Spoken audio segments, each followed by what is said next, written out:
సద్దుల బతుకమ్మ సంబరాలు ముగిశాయి. సద్దుల బతుకమ్మ వేడుకల కోసం ట్యాంక్ బండ్పై మహిళలు భారీగా తరలివచ్చారు. ముఖ్యమంత్రి కేసీఆర్ రాష్ట్ర ప్రజలకు శుభాకాంక్షలు తెలిపారు. తెలంగాణ ప్రజల జీవన విధానంలో నుంచి పుట్టిన ప్రకృతి పండుగే బతుకమ్మ పండుగ అని సీఎం అన్నారు. దేవీ దేవతలను అర్చించే పువ్వులే బతుకమ్మగా పూజలు అందుకోవడం తెలంగాణ ప్రజలకు ప్రకృతి పట్ల ఉన్న ఆరాధనను, కృతజ్ఞతా భావనను తెలియజేస్తుందని సీఎం అన్నారు. ప్రతి సంవత్సరం లాగానే ఈసారి కూడా తెలంగాణ ప్రభుత్వం బతుకమ్మ సంబరాల ముగింపు ఉత్సవాలకు అత్యంత వైభవంగా నిర్వహిస్తున్నది. ఇందుకోసం ట్యాంక్ బండ్ను విద్యుత్ లైట్లతో అలంకరించింది. బతుకమ్మ ఆటల తర్వాత నీటి కొలనులో నిమజ్జనం చేశారు. ట్యాంక్ బండ్పై అర్ధరాత్రి 2 గంటల వరకు ట్రాఫిక్ ఆంక్షలు అమల్లో ఉంటాయి. అందువల్ల వాహనదారులు ఇవాళ ఆంక్షలు ఉన్న సమయంలో ట్యాంక్ బండ్పై వాహనాలు నడిపే ఛాన్స్ ఉండదు. వారు వేరే మార్గాల్లో వెళ్లాల్సి ఉంటుంది. తెలుగు తల్లి ఫ్లైఓవర్, కర్బలా మైదాన్ నుంచి వచ్చే వాహనాలు ట్యాంక్ బండ్ పై నుండి వెళ్లడానికి వీలులేదు. పోలీసులు సూచించిన విధంగా వెళ్లాల్సి ఉంటుంది. ఎన్నికల సన్నద్ధతలో భాగంగా క్షేత్రస్థాయి నుంచి రాష్ట్ర స్థాయి వరకు అన్ని రకాలుగా సమాయత్తం అవడం కోసం ప్రతి నియోజకవర్గంలో ఎన్నికల వార్ రూమ్లు ఏర్పాటు చేశామని బీఆర్ఎస్ కార్యనిర్వహణ అధ్యక్షుడు మంత్రి కేటీఆర్ తెలిపారు. వార్ రూమ్ల ఇన్ఛార్జీలతో మంత్రులు కేటీఆర్, హరీష్ రావు హైదరాబాద్లోని జలవిహార్లో సమావేశం నిర్వహించారు. మేనిఫెస్టో 9 ఏళ్ల పాలనా ఫలాలను ప్రజల్లోకి తీసుకెళ్లాలని పార్టీ శ్రేణులకు కేటీఆర్, హరీష్ రావు దిశానిర్దేశం చేశారు. మూసా పద్ధతిలో కాకుండా కొత్త తరహాలో ప్రజలకు చేరువ కావాలని చెప్పారు. సోషల్ మీడియా ద్వారా కొత్త ఓటర్లకు చేరువ కావాలని పిలుపునిచ్చారు. మేనిఫెస్టోను మరింత విస్తృతంగా ప్రజల్లోకి తీసుకెళ్లాలని, కాంగ్రెస్ దుష్ప్రచారాన్ని తిప్పికొట్టాలని సూచించారు. సంస్కారం అంటే ఏమిటో కాంగ్రెస్ నుంచి నేర్చుకోవాల్సిన కర్మ తమకు పట్టలేదని కేటీఆర్ అన్నారు. జానారెడ్డి పీసీసీ అధ్యక్షుడికే సంస్కారం నేర్పించాలన్నారు. కిషన్ రెడ్డి ఎన్నికల రణరంగంలో వెన్నుచూపి పారిపోయారని కేటీఆర్ వ్యాఖ్యానించారు. భారతీయ జనతా పార్టీకి 100, కాంగ్రెస్కు 40 స్థానాల్లో అభ్యర్థులు లేరన్నారు. క్షేత్రస్థాయిలో ప్రజలు తమతోనే ఉన్నారని చెప్పారు. భారతీయ రాష్ట్ర సమితి గతం కన్నా మెరుగైన ఫలితాలతో ఘన విజయం సాధిస్తుందని ధీమా వ్యక్తం చేశారు. కేసీఆర్ ముచ్చటగా 3వ ముఖ్యమంత్రి కావడం ఖాయమని సర్వే రిపోర్టులు కూడా స్పష్టం చేస్తున్నాయన్నారు. అభ్యర్థులు లేరు, బీజేపీకి 40 స్థానాల్లో అభ్యర్థులు కాంగ్రెస్కు లేరు. సరిగా వాళ్ళు కలలు కనొచ్చు, ఏమైనా చేయొచ్చు, కానీ వాస్తవం ఈరోజు క్షేత్రస్థాయిలో ప్రజలు మాతో ఉన్నారు. ప్రజల ఆశీర్వాదం మాతో ఉంది 1000%. అందుకే ప్రజల ఆశీర్వాదంతో, వారి దయతో 3వసారి కూడా ముచ్చటగా కేసీఆర్ గారు ముఖ్యమంత్రి అవుతారు.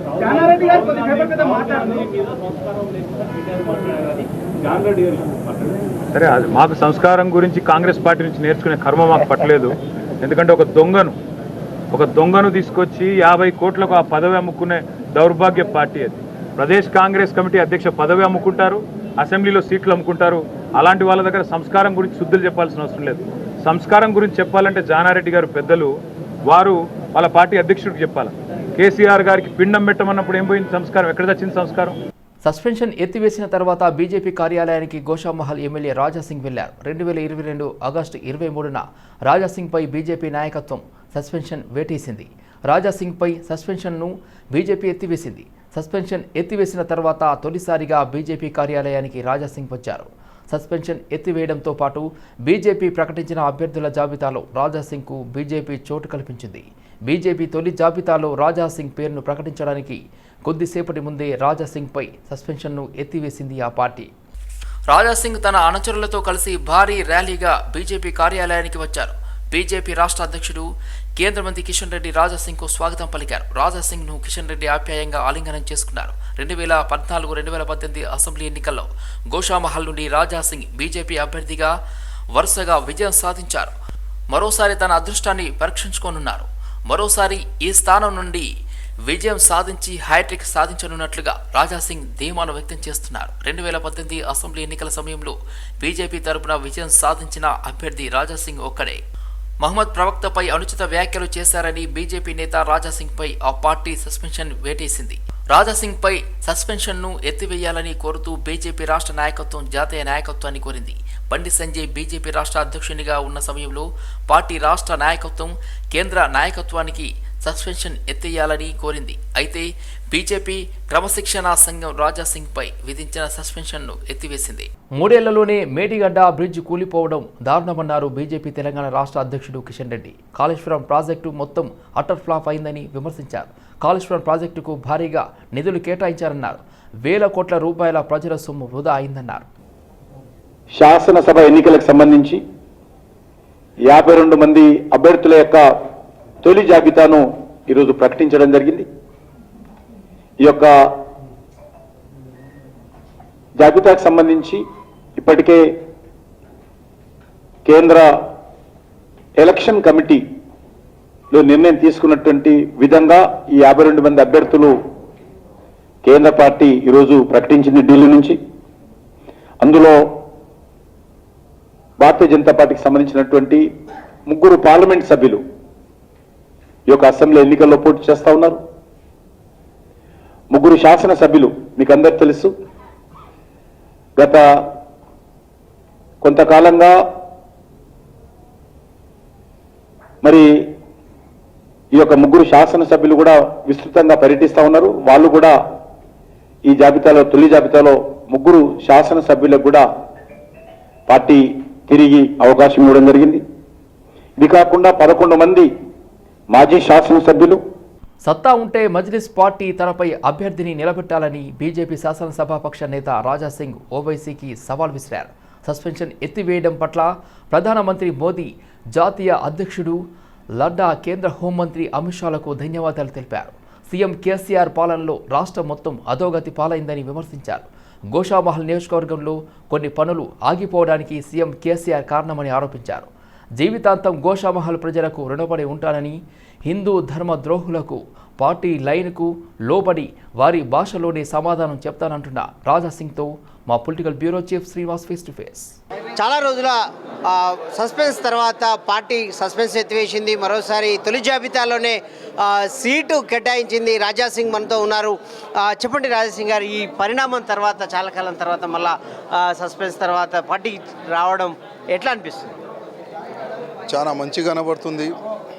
ఎందుకంటే ఫస్ట్ సస్పెన్షన్ తీసేసినారు, దాని తర్వాత ఇమీడియట్గా ఫస్ట్ లిస్ట్లోనే నా పేరు వచ్చింది. చాలా హ్యాపీగా నేను ఫీల్ అవుతున్నాను. అదేవిధంగా నా సస్పెన్షన్ నాకు టికెట్ ఇచ్చినందుకు మా Bharatiya Janata Party national president JP Nadda గారికి, ప్రధానమంత్రి మోదీ గారికి, అమిత్ షా గారికి, అదేవిధంగా మా ప్రకాష్ జావడేకర్ గారికి, మా కిషన్ రెడ్డి గారికి, బండి సంజయ్ గారికి, లక్ష్మణ్ గారికి, అందరికీ హృదయపూర్వకంగా ధన్యవాదం చెప్తున్నాను. అంటే ఈ సందర్భంలో బీఆర్ఎస్ పార్టీ అభివృద్ధి జరగలేదు, అభివృద్ధి బీఆర్ఎస్తోనే అవుతుంది, రాజాసింగ్ వల్ల అభివృద్ధి జరగలేదు కాబట్టి బీఆర్ఎస్ను గెలిపించాలని బీఆర్ఎస్ నేతలు ప్రచారం చేశారు మీరు సస్పెన్స్ సమయంలో. ఇప్పుడు అవన్నీ దూరం కానున్నాయా? ఎట్లా దాటి ప్రభావం ఎట్లా చూపించబోతుంది? నా నియోజకవర్గంలో ఎంత నేను డెవలప్మెంట్ చేసినా డాక్యుమెంటేషన్ సహా నేను ప్రజల ముందు పెడుతున్నా. ఒక బుక్ ప్రింట్ చేపించిన డోర్ టు డోర్, ఆ బుక్కి నేను డోర్ టు డోర్ కూడా నేను ఇచ్చేందుకు ప్లాన్ చేస్తున్నా. నేను ఈ 9 ఇయర్స్లో ఎంత అభివృద్ధి చేసినా అది నేను ప్రజల ముందు పెడతా. ఇంకోటి, ఇవాళ డెవలప్మెంటు నా కాన్స్టెన్సీ కాదు, ప్రతి ఒక్క కాన్స్టెన్సీలో ఆగిపోయింది. దానికి రీజన్ ఏంది? దాదాపు 1500 crore రూపీస్ మున్సిపల్ కార్పొరేషన్ కాంట్రాక్టర్కి బ్యాలెన్స్ ఉన్నాయి. వాళ్ళు దాదాపు 2-3 నెలల నుంచి స్టాక్లో కూర్చున్నారు. అది చెప్పరా? అది 2-3 నెలల నుంచి మొత్తం శాంక్షన్ అయిన వర్క్ కూడా స్టార్ట్ కాలేదు. అది చెప్పరా? ఇవాళ మేము ఒకప్పుడు గోషామేలు ఏ విధంగా ఉండే, ఇప్పుడు ఏ విధంగా ఉండే, ఎవరికైనా డౌట్ ఉంటే రండి, మేము చూపెడతాం. రాజాసింగ్ అనగానే హిందూ భావజాలానికి పెట్టని కోట. ఆ ఎమోషన్ అదే కొనసాగబోతుందా, లేకపోతే ఇంకేమైనా పునరాలోచనలు పడ్డారా? సచ్చే వరకు ధర్మ సేవ చేస్తూనే ఉంటాను. Thank you. ఇది రాజాసింగ్, గోషామహల్ ఎమ్మెల్యే, బీజేపీ నేత రాజాసింగ్ చేస్తున్నటువంటి సవాల్. ఎంఐఎంను అభ్యర్థిని దమ్ముంటే అభ్యర్థిని పెట్టాలి, సవాల్ విసురుతున్నా. నేను ఓడిపోతే రాజకీయ సన్యాసం తీసుకుంటాను, ఎట్టి పరిస్థితుల్లో డిపాజిట్ కూడా దక్కనివ్వను అని ఒక సవాల్ విసురుతున్నారు. దానికి నేను కట్టుబడి ఉన్నాను, మరి కూడా మరొకసారి కూడా ఈ సవాల్ విసురుతున్నాను. అదేవిధంగా జీవితాంతం గోషామహల్ ప్రజలకు రుణపడి ఉంటాను. విజయదశమి సందర్భంగా పార్టీ తీసుకున్న ఈ నిర్ణయం పట్ల చాలా సంతోషం ప్రకటిస్తున్నారు. అదేవిధంగా గోషామహల్ అభివృద్ధికి చివరికంట కట్టుబడి ఉంటాను, పార్టీ లైన్ మేరకే పనిచేస్తానని కూడా చెప్తున్న పరిస్థితి. కెమెరా పర్సన్ చంద్రశేఖర్తో శ్రీనివాస్, టెలివిజన్, హైదరాబాద్. బీజేపీ కాంగ్రెస్ పాలిత రాష్ట్రాల్లో 24 గంటల కరెంటు ఇవ్వడం లేదన్నారు మంత్రి జగదీష్ రెడ్డి. కర్ణాటకలో 2 గంటలు కూడా సక్రమంగా కరెంటు ఇవ్వడం లేదన్నారు. తెలంగాణలో మాత్రమే నాణ్యమైన 24 గంటల కరెంటు ఇస్తున్నామన్నారు. కాంగ్రెస్ పార్టీ చెప్తున్నది ఏంది? జరుగుతున్నది ఏంది అనే దానికి ప్రత్యక్ష ఉదాహరణ ఇవాళ కర్ణాటకే కాదు, వాళ్ళ అధీనంలో ఉన్న వాళ్ళ పరిపాలన ఉన్న ఏ రాష్ట్రంలో కూడా 6-7 గంటల కంటే ఎక్కువ కరెంట్ ఇవ్వడం లేదు. ఇస్తామని చెప్తున్నారు. కర్ణాటకలో కూడా ఇస్తాము అని చెప్పి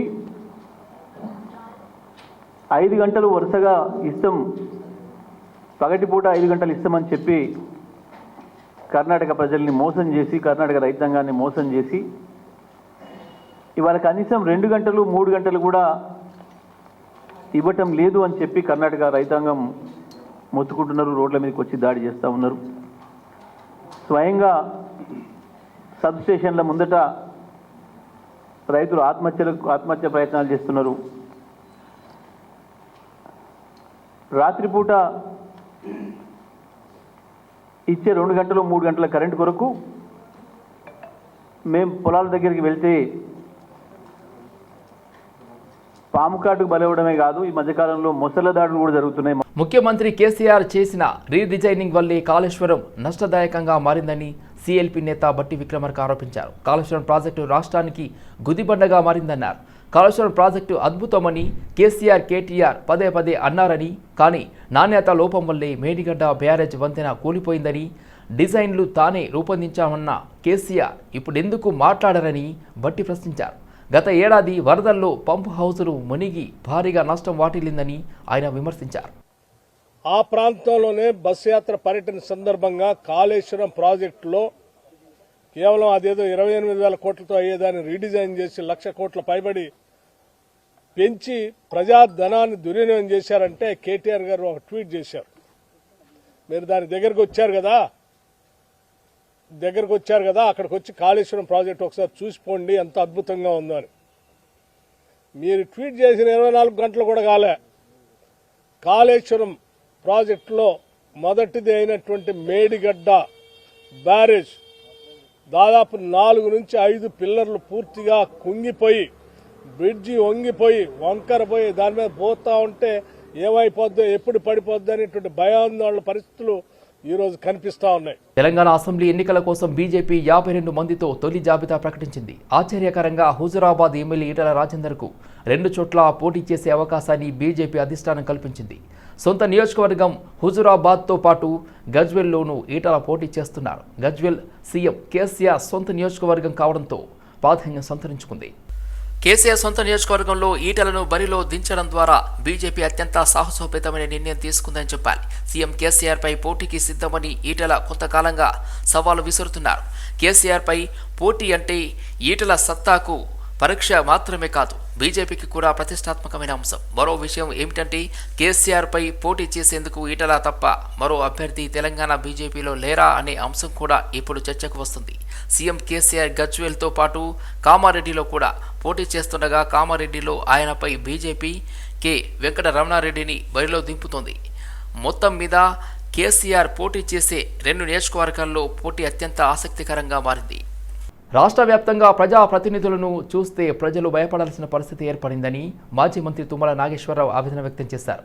ఖమ్మంలో ఏర్పాటు చేసిన ఆత్మీయ సమ్మేళనంలో పాల్గొన్న ఆయన మున్నేరులో ఈత కొట్టే వారి వద్దకు వెళ్లి కాసేపు మాట్లాడారు. ఖమ్మం నియోజకవర్గం సీటు ఖరారు కావడంతో జోరుగా ప్రచారాలు నిర్వహిస్తున్నామన్నారు మాజీ మంత్రి తుమ్మల నాగేశ్వరరావు. రాష్ట్ర ప్రభుత్వానికి ఎమ్మెల్యేలను అదుపు చేసే శక్తి లేదని, అందరూ కలిసి ప్రజలను దోచుకుంటున్నారన్నారు. తాను ఏ పార్టీలో ఉన్నా ప్రజల కోసమే పనిచేస్తానని, కొద్ది మంది చేతుల్లో తెలంగాణ దోపిడీకి గురవుతుండటంతో తాను కాంగ్రెస్లో చేరానని తెలిపారు. కాంగ్రెస్ పాలనలోనే దేశాభివృద్ధి జరిగిందని కాంగ్రెస్ సీనియర్ నేత జానారెడ్డి అన్నారు. 1995 నాటికి 5 లక్షల గ్రామాలకు కాంగ్రెస్ విద్యుత్ ఇచ్చిందని తెలిపారు. దేశ స్వాతంత్ర్యం కోసం కాంగ్రెస్ నాయకులే పోరాడారన్న ఆయన తెలంగాణ రాష్ట్రాన్ని ఇచ్చింది కూడా కాంగ్రెస్ పార్టీ అని గుర్తు చేశారు. హైదరాబాద్లో నిర్వహించిన విలేకరుల సమావేశంలో జానారెడ్డి మాట్లాడారు. పార్టీకి నష్టం జరుగుతుందని తెలిసి కూడా తెలంగాణ ఇచ్చామన్నారు. తెలంగాణ రాష్ట్రం కోసం పదవులు కూడా కోల్పోయామన్నారు కాంగ్రెస్ సీనియర్ నేత జానారెడ్డి. ఉపాధి హామీ, ఆహార భద్రత, సమాచార హక్కు చట్టాలు తెచ్చింది కాంగ్రెస్ కాదా అని ప్రశ్నించారు. ఉచిత విద్యుత్, రూపాయికి కిలో బియ్యం ఇచ్చింది కాంగ్రెసే అన్నారు. సీఎం కేసీఆర్ ఏ ఒక్క హామీని నిలబెట్టుకోలేదన్నారు. ₹1,00,000 రుణమాఫీ ఇప్పటికే పూర్తి చేయలేదని ఆరోపించారు.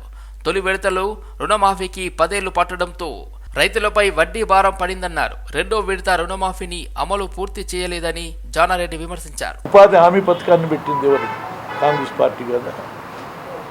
లేదు, ఆహార భద్రతా చట్టాన్ని పెట్టింది కాంగ్రెస్ పార్టీ కదా. సమాచార హక్కు చట్టాన్ని పెట్టింది కాంగ్రెస్ పార్టీ కదా. అటవీ హక్కుల చట్టాన్ని ఏర్పాటు చేసింది కాంగ్రెస్ పార్టీ.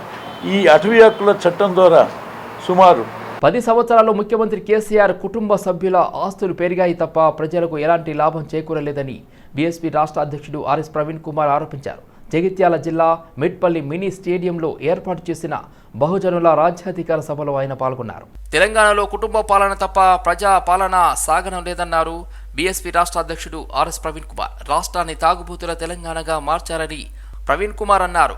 119 స్థానాల్లో బీఎస్పీ పోటీ చేస్తుందని, ఇందులో డబుల్ డిజిట్ ఫిగర్ వస్తుందని ఆశాభావం వ్యక్తం చేశారు. తెలంగాణలో బహుజన బిడ్డలందరూ కూడా తీర్మానాలు చేసుకుంటున్నారు. ఇంకొకసారి కేసీఆర్కు ఓట్లు వేయమంటున్నారు. కేసీఆర్కు 10 సంవత్సరాల అధికారం ఇచ్చిన తెలంగాణ నిండా ముంచిండు. కేవలం వాళ్ళ ఆస్తులే పెంచుకున్నారు. ఈ తెలంగాణలో కేవలం కుటుంబ పాలన నడుస్తున్నది తప్ప ప్రజల పాలన నడుస్తలేదు. ఒకప్పుడు చాలా చక్కగా బతుకుతున్న తెలంగాణ ప్రజలందరినీ కూడా మరి తాగుబోతులుగా మార్చిండు. ఇవాళ కేవలం ప్రభుత్వ తాయిలాల కోసం, తాయిలాల మీద ఆధారపడే ప్రజలుగా మాత్రమే మార్చిండు తప్ప ఇంకొకటి కాదు. కేసీఆర్ అధికారాలను సొంత ప్రయోజనాల కోసం ఆస్తులను పెంచుకునేందుకు ఉపయోగిస్తూ ప్రజా సంక్షేమాన్ని గాలికి వదిలేశారని తెలంగాణ జనసమితి అధ్యక్షుడు కోదండరాం ఆరోపించారు. హైదరాబాద్ బషీర్బాగ్ ప్రెస్ క్లబ్లో తెలంగాణ సమైక్య సంఘాల ఉమ్మడి మేనిఫెస్టోను ఆవిష్కరించారు. బీఆర్ఎస్ అధికారంలోకి వచ్చాక సమస్యలు పరిష్కారం అవుతాయని, తెలంగాణ రాష్ట్ర సాధన కోసం కొట్లాడిన ప్రజా సంఘాలు అనుకున్నాయని, కానీ ప్రభుత్వ వైఖరితో వారు నిరాశ నిస్పృహలతో ఉన్నారని కోదండరాం పేర్కొన్నారు. కాళేశ్వరం ప్రాజెక్టు పేరుతో అప్పులు చేశారని, ఈ ప్రాజెక్టు నిర్మాణంలో అవినీతి అక్రమాలు చోటు చేసుకున్నాయని విమర్శించారు. ఎన్నికల ఏర్పాట్లు చేయడంలో నిరంతరంగా శ్రమిస్తున్నా అక్కడక్కడ ఇంకా అసంతృప్తి ఛాయలు కనిపిస్తున్నాయని రాష్ట్ర ప్రధాన ఎన్నికల అధికారి వికాస్ రాజ్ తెలిపారు. చిన్నవే అయినా ప్రజలు, రాజకీయ పార్టీల నుంచి అక్కడక్కడ ఫిర్యాదులు వస్తున్నాయని వివరించారు. తెలంగాణ శాసనసభ ఎన్నికల విధుల్లో ఉన్న ఈఆర్ఓ, ఆర్ఓలు, సీనియర్ అధికారులతో సీఈఓ దృశ్య మాధ్యమ సమీక్ష నిర్వహించారు. డీజీపీ అంజనీ కుమార్తో పాటు ఇతర అధికారులు పాల్గొన్నారు. తనిఖీలో భాగంగా ఏదైనా సొత్తు జప్తు చేసినప్పుడు వారికి రసీదు తప్పనిసరిగా ఇవ్వాలని, ఎవరికి అప్పీలు చేసుకోవాలో వివరించాలని ప్రధాన ఎన్నికల అధికారి సూచించారు. ప్రతి ఒక్కరూ ఓటు హక్కును స్వచ్ఛందంగా వేసే విధంగా చర్యలు తీసుకోవాలని అధికారులకు సైబరాబాద్ సిపి స్టీఫెన్ రవీందర్ సూచించారు. సైబరాబాద్ పరిధిలో ప్రశాంతంగా ఎన్నికలు నిర్వహించేందుకు సెంట్రల్ ఆర్మ్డ్ పోలీస్ ఫోర్స్ అధికారులతో సమన్వయ సమావేశం నిర్వహించారు. 15 ఏళ్ల కిందట ప్రారంభించిన వంతెన ఇప్పటికీ పూర్తి కాకపోవడం రాబోయే శాసనసభ ఎన్నికల బహిష్కరణకు గ్రామస్తులు కంకణం కట్టుకున్నారు. కొమరం భీం ఆసిఫాబాద్ జిల్లా కేంద్రానికి కూతవేటు దూరంలో ఉన్న గుండి గ్రామంలో వాగుపై 2006లో అప్పటి ప్రభుత్వం వంతెన నిర్మాణానికి శ్రీకారం చుట్టింది. ఎఫ్ఈఎన్ఆర్ ఏళ్లు గడుస్తున్నా ఇప్పటి వరకు ఆ వంతెన పనులు పూర్తి కాకపోవడంతో 15 గ్రామాల ప్రజలు ఇబ్బందులు ఎదుర్కొంటున్నారు. వర్షాకాలం వచ్చిందంటే 4 నెలల పాటు ఇటు విద్యకు అటు వైద్యానికి దూరమై ప్రాణాలు పోయిన సంఘటనలు ఎన్నో జరిగాయని గ్రామస్తులు ఆవేదన వ్యక్తం చేస్తున్నారు. వంతెన పూర్తి కాకపోవడంతో నో బ్రిడ్జ్ నో ఎలక్షన్స్ అంటూ గ్రామంలో ఫ్లెక్సీలు ఏర్పాటు చేసి నిరసనలు వ్యక్తం చేస్తున్నారు. వంతెన నిర్మాణం లేక చాలా ఇబ్బందులు ఎదుర్కోవాల్సి వస్తుంది. గ్రామస్తులందరం విద్య, వైద్యం అని చెప్పేసి చెప్పుకుంటారు అందరూ, కానీ విద్యకు దూరం అవుతున్నారు మా పిల్లలందరూ. వైద్యానికి మా గ్రామంలో ఉన్న ప్రజలందరూ చాలా ఇబ్బందులు ఎదుర్కోవాల్సి వస్తుంది. కేవలం గుండి గ్రామం నుంచి జిల్లా కేంద్రానికి వెళ్లాలంటే 3 కిలోమీటర్లు మాత్రమే, కానీ వర్షాకాలం వచ్చిందంటే 25 కిలోమీటర్లు వెళ్ళడానికి, 25 కిలోమీటర్లు రావడానికి 50 కిలోమీటర్లు ప్రయాణించవలసి వస్తుంది. ఓట్లు ఏమంటారండి? మేము ఓట్లు వేస్తాం, ఓట్లు వేసాం, మేము సిద్ధంగా ఉన్నాం, కానీ మాకు ఏం చేస్తారండి? మీరు ఎందుకు వేయాలి ఓట్లు? మీకు ఎందుకు వేయాలి? కాళేశ్వరం ఎత్తిపోతల్లోని మేడిగడ్డ లక్ష్మీ బ్యారేజ్ రాకపోకలు సాగించే వంతెన కుంగడంతో యుద్ధ ప్రాతిపదికన జలాశయం ఖాళీ చేసే పనులు చేపట్టారు. రాత్రి నుంచి క్రమంగా గేట్ల సంఖ్య పెంచుతూ నీటిని విడుదల చేశారు. ప్రస్తుతం బ్యారేజీలో 2 టీఎంసీల నీరు ఉంది. ఇటు వంతెన ఏ మేరకు దెబ్బతిందనే విషయంపై అధికారులు ఘటనా స్థలానికి వెళ్లి పరిశీలించారు. ఉన్నతాధికారులతో అత్యవసర సమీక్ష చేసి తీసుకోవాల్సిన చర్యలను సమీక్షించారు. బ్యారేజీ పరిసరాల్లోకి ఎవరిని అనుమతించట్లేదు. కాళేశ్వరం ఎత్తిపోతల్లోని మేటిగడ్డ లక్ష్మీ బ్యారేజ్పై రాకపోకలు సాగించే వంతెన గత రాత్రి కుంగడంతో యుద్ధ ప్రాతిపదికన జలాశయం ఖాళీ చేసే పనులు చేపట్టారు. రాత్రి నుంచి క్రమంగా గేట్ల సంఖ్య పెంచుతూ నీటిని విడుదల చేశారు. ప్రస్తుతం బ్యారేజీలో 2 టీఎంసీల నీరు ఉంది. గుత్తేదారులు, ఎల్ఎన్టీ అధికారులు, కాళేశ్వరం ప్రాజెక్టు అధికారులు బ్యారేజీ దెబ్బతిన్న ప్రాంతాన్ని పరిశీలించనున్నారు. గత రాత్రి బ్యారేజ్ 18, 19, 20, 21 పిల్లర్ల వద్ద ఓ అడుగు మేర వంతెన కుంగడం కలకలం రేపింది. పోలీసులు ముందు జాగ్రత్తగా వంతెనపై రాకపోకలు నిలిపివేశారు. బ్యారేజ్ పొడవు 1.6 కిలోమీటర్లు ఉండగా కుంగిన ప్రాంతం మహారాష్ట్ర వైపు నుంచి 356 మీటర్ల సమీపంలో ఉంది. నీటి పారుదల శాఖ ఇంజనీర్లు డ్యాం పరిసరాల్లో అలర్ట్ ప్రకటించారు. భారీ శబ్దం వచ్చినట్లు అధికారులు గుర్తించారు. వంతెన సామర్థ్యం తేలాక తగిన మరమ్మతులను చేపట్టనున్నారు. జయశంకర్ భూపాలపల్లి జిల్లాలో కుంగిన మేటిగడ్డ బ్యారేజ్ వంతెనను పరిశీలించేందుకు వచ్చిన మంతని ఎమ్మెల్యే శ్రీధర్ బాబును అంబర్పల్లి వద్ద పోలీసులు అడ్డుకున్నారు. మేటిగడ్డ బ్యారేజ్ నాణ్యత విషయంలో ప్రభుత్వం అశ్రద్ధ వహించిందని శ్రీధర్ బాబు అన్నారు. అంతర్జాతీయ స్థాయిలో ఇంజనీరింగ్ నైపుణ్యంతో కట్టామని చెప్పి ఇలా ప్రభుత్వ సొమ్మును దుర్వినియోగం చేశారని విమర్శించారు.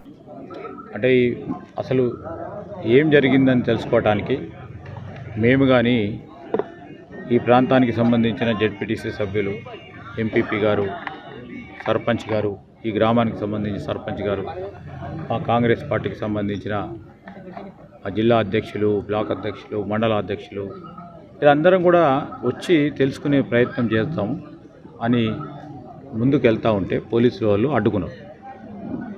అసలు ఎందుకు అడ్డుకుంటున్నారో తెలియదు. మేము ప్రజాస్వామికబద్ధంగా ఈ ప్రాంత ప్రజాప్రతినిధిగా తెలుసుకునే ప్రయత్నం చేస్తామయ్యా. అసలు సంఘటన ఏం జరిగింది, ఎంతవరకు జరిగింది, ఏ కోణం నుంచి జరిగింది, అసలు కారణం ఏంది అని తెలుసుకునే ప్రయత్నం చేస్తున్నారు. అడ్డుకుంటాం. అంబర్పేట నియోజకవర్గం నుంచి గతంలో గెలిచి మంత్రిగా అయ్యానని కాంగ్రెస్ సీనియర్ నేత విహెచ్ అన్నారు. అంబర్పేట అభివృద్ధి కోసం పనులు చేసినట్టు తెలిపారు. అంబర్పేట విషయంలో సొంత పార్టీ నేతలే పగబట్టారన్నారు. ఉత్తమ్ అంబర్పేట వెంట పడ్డారన్నారు. ఉత్తమ్కు బీసీ ఓట్లు కావాలి కానీ బీసీ మీటింగ్ వద్దా అన్నారు. కాంగ్రెస్లో నుండి బయటకు పంపేందుకు ఉత్తమ్ కుట్ర చేస్తున్నాడని విమర్శించారు. సాయం చేస్తాను కావాలని ఈడనే ఆయన నా మీద కక్ష తీసుకుంటే మరి పిల్లిని కూడా రూమ్ లేచి కొడితే మళ్ళా పడుతుందని ఆఖరిగా హెచ్చరిక చేస్తున్నా. ఇక ఈ తర్వాత కూడా ఆయన ఇదే పని పెడితే ఇక నా ఆలోచన కూడా నాదే. ట్రంప్ కార్డు బడుగు బలహీన వర్గాలంటే హనుమంతన్న అంటే కాంగ్రెస్ అంటే బడుగు బలహీన. తప్పనిసరిగా నీ కుటుంబ సభ్యులకు నీకు టికెట్ ఇప్పించుకుంటావు. మేమేమన్నా అన్నమా చెప్పు. నీ భార్యకి ఇప్పించుకుంటావు, నీవు ఇప్పించుకుంటావు. నేను వెళ్ళిపోతున్నాను బ్లాక్మెయిల్ చేస్తావు, పేపర్లో రాయించుకుంటావు. ఇప్పుడు ఏమంటే 70 సీట్లు మేమే కల్పిస్తున్నా అంటున్నావు. నువ్వేమన్నా చెప్పుకోబోయి న్యాయమనేందుకు కలిగినావు? నేనేమన్నా నీకు అన్యాయం చేసినా? సంక్షేమ పథకాలను పూర్తి స్థాయిలో ప్రజలకు అందించేందుకు కేంద్ర ప్రభుత్వం వికసిత్ భారత్ సంకల్ప్ యాత్ర అనే మెగా డ్రైవ్ను ప్రారంభించనుంది. దేశంలోని మొత్తం 2,70,000 పంచాయతీల్లో లబ్ధిదారులకు పథకాలు చేరవేసేందుకు, అందులో వారిని నమోదు చేసేందుకు ఈ మెగా డ్రైవ్ చేపట్టనున్నట్లు అధికార వర్గాలు తెలిపాయి. వచ్చే నెల దీపావళి తర్వాత నుంచి కొన్ని వారాల పాటు ఈ డ్రైవ్ జరుగుతుందని కేంద్ర ప్రభుత్వ వర్గాలు వెల్లడించాయి. రాబోయే 6 నెలల్లో ప్రభుత్వ పథకాలు అందరికీ అందేలా ప్రధాని మోదీ లక్ష్యం నిర్దేశించారని పేర్కొన్నాయి. అయితే ఇటీవల జరిగిన కేబినెట్ సమావేశంలో అధికారులు మరింత కష్టపడి పనిచేయాలని, సంక్షేమ పథకాలు అర్హులైన లబ్ధిదారులకు త్వరగా చేరేలా చూడాలని మోదీ ఆదేశించినట్లు తెలిపాయి. రంగారెడ్డి జిల్లా మహేశ్వరం మండల కేంద్రంలో దసరా పండుగ ఉత్సవాల్లో భాగంగా రాష్ట్రీయ స్వయం సేవక్ సంఘ్ ఆధ్వర్యంలో మహేశ్వరం గ్రామంలో 400 మందికి పైగా స్వయం సేవకులు పాల్గొని భారీ ర్యాలీ నిర్వహించారు. తర్వాత గడికోట ప్రాంగణంలో సభ ఘనంగా నిర్వహించారు. ఆర్ఎస్ఎస్ అంటే ఒక క్రమశిక్షణ, ఒక కుటుంబం లాంటిది. ప్రతి ఒక్క హిందువుకి ఇది కుటుంబంగా వర్తిస్తుంది అని చెప్పారు. ముఖ్య అతిథులుగా మల్రెడ్డి, బలవంత్ రెడ్డి, డాక్టర్ ప్రభాకర్ దుబా